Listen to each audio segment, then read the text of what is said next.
Au nom du Père et du Fils et du Saint-Esprit. Amen. Esprit Saint, éclairez-nous. Esprit Saint, éclairez-nous. Évangile de Jésus-Christ selon Saint Jean. Le soir venu, les disciples de Jésus descendirent jusqu'à la mer. Ils s'embarquèrent pour gagner Capharnaüm sur l'autre rive. C'était déjà les ténèbres et Jésus n'avait pas encore rejoint les disciples.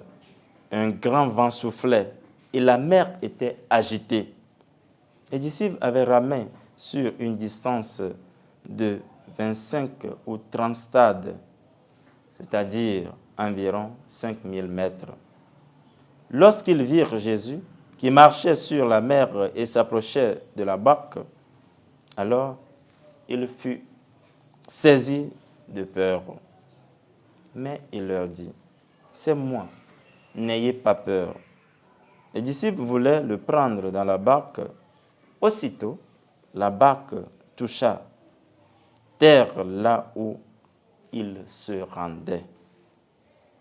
Acclamons la parole de Dieu. Louange à toi, Seigneur Jésus. Nous sommes au samedi 13 avril 2024, dans la deuxième semaine du temps pascal, année B. Après la multiplication des pains, les apôtres précèdent Jésus à Capharnaüm en prenant la barque. Ils s'embarquèrent de leur propre chef. Par contre, Jésus, étant retenu par la foule, s'est retiré dans la montagne. Ce n'est qu'à la tombée de la nuit qu'il trouve l'occasion de se détacher de la foule pour rejoindre les disciples. Au moment où ses disciples étaient dans le tourment, menacés par le vent et la tempête en pleine mer et dans la nuit, Jésus s'amène au pas rassurant, marchant sur les eaux, maîtrisant les forces de la nature vers les disciples. C'est en ce moment de son arrivée qu'ils sont remplis de crainte et de stupeur. Au cri de leur détresse, à leur appel, le Seigneur le rassure par cette parole de confiance. N'ayez pas peur, c'est moi. Il les rejoint au milieu du lac, apaisant la tempête et le vent, et le miracle fut effectué subitement. Ils accostèrent, ils arrivent à la rive. Cet évangile nous rappelle que le Fils de Dieu, le Christ Jésus, qui était dès le commencement dans le sein du Père, avant la création de toutes choses, a le pouvoir sur toute la création, sur l'univers.